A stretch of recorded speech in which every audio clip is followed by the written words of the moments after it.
If you're a TV viewer, you'll be able to see this.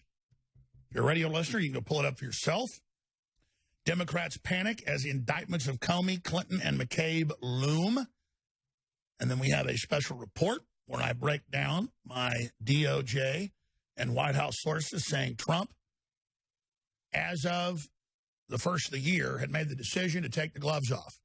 And you heard that from Ali Alexander, who's worked at the highest levels of the Republican Party, that he was told the same thing, that Trump actually, well, I was told not to share the full details of it, but let's just say he blew up. The Trump you see in public's the real Trump, where he's all focused and zenned out, but then there's the other Trump, and let's just say he turns things over and things. And he's made the decision he is coming after them. And boy, does he have the goods. So the fight is on. That's why you're seeing all this insanity. There's that headline, March 18th. Here's another one.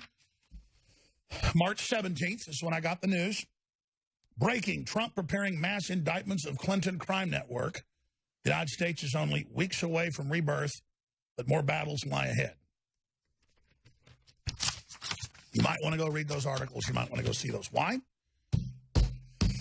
Zero Hedge has a very nice boil down, as they do. And the Washington Post and others in the Wall Street Journal are all reporting about the interrogation of Comey about McCabe. Comey's thrown him under the bus and gone on national television and said, well, you know, it's not good to lie. And McCabe has lied. Well, yeah, he lied to the Justice Department, he lied to Congress, he lied to everybody. He also leaked criminal information. That is, the leaking was criminal. And so you see Comey moving away. Comey directed this. So the rats have left the sinking ship. They're now on pieces of driftwood fighting with each other over the scarce space as the storm blows in and the waves begin to crash, and a little piece of driftwood they're on isn't holding them up anymore, and more they're underwater, gasping for air. Those few seconds when the driftwood pops back up from under the wave, the little rat hands, little rat paws, little rat fingernails dug into the driftwood, but now the driftwood's pulling apart, and their little claws and little red eyes darting about as they hit all the panic buttons and destroy Alex Jones, destroy Trump, destroy the Americans, crush them, sue them, lie about them, help us. Let's see, you got fake lawsuits against me, and then your top people in Hollywood get indicted for rape. I'll take that tit for tat. Because we're going to give a lot more than we get. I believe in giving. And now Trump believes in giving you hell. So fill your hand. We're going to go over all of this, ladies and gentlemen. The indictments loom. No more, leave us alone, we'll leave you alone. Trump already tried that. What did Giuliani say 3 weeks ago? And then again 2 weeks ago, then again a week ago. Drop it now, stop it now, it's fake. Get out of the way. Stop trying to sabotage. Stop trying to lie about it. Stop trying to side with foreign governments, or we're going to tear you apart.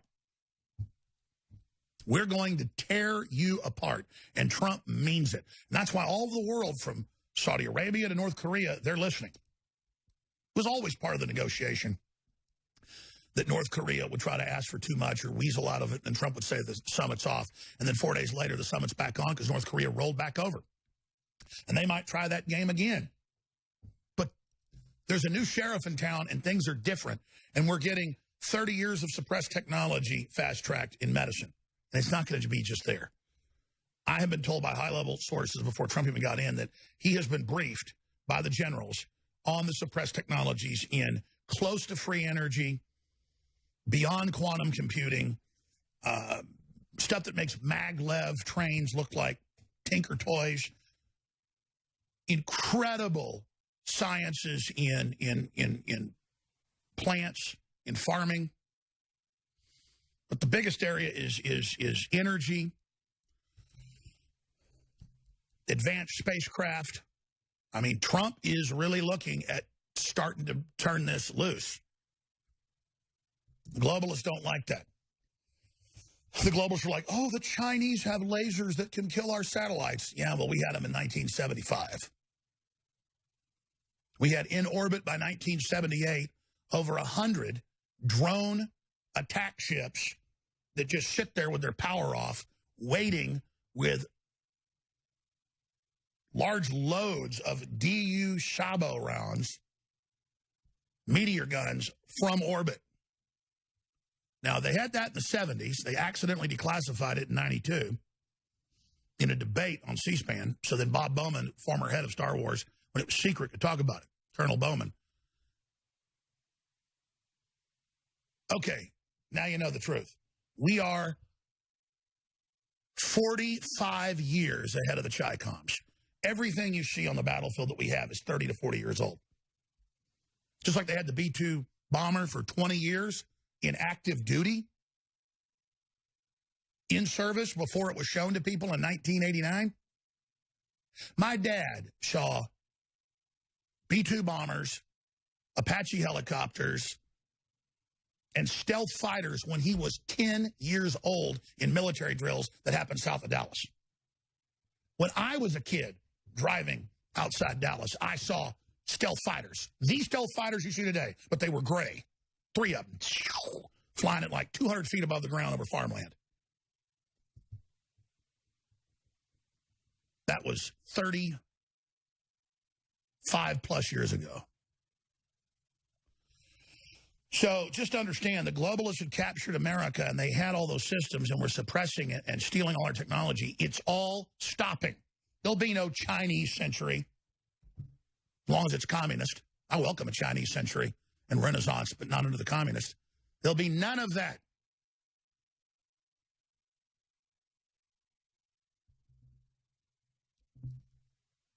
Notice the crews in there of your TV viewer just searching whatever I say, and they're actually finding it. I'm surprised how much this is now coming out.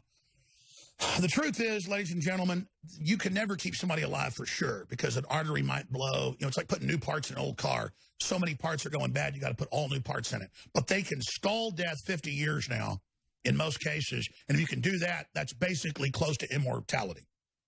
And that's the big secret. And they don't want you to have that. Well, Trump wants you to have that. I told you the most important thing at the inauguration was life extension technologies and other technologies. And I told you it'd be in a speech, and it was, because we're dialed in. I don't have to talk to the president to know what he's doing. We are jacked into the same spirit. And the enemy knows it.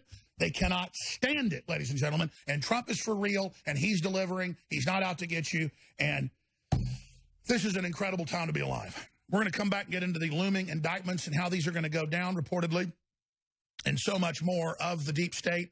They are in prime attack mode right now. That memo reportedly gives new details on the firing of McCabe's boss, James Comey, and the rationale leading up to it.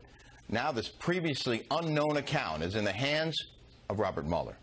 Chief Intelligence Correspondent Catherine Herridge is live in Washington with more on this. Catherine. Well, thank you, Rick, and good morning. Fox News has previously reported that former FBI Deputy Director Andrew McCabe wrote personal memos about the president's firing of his boss, Director James Comey, and those memos were turned over to special counsel Robert Mueller.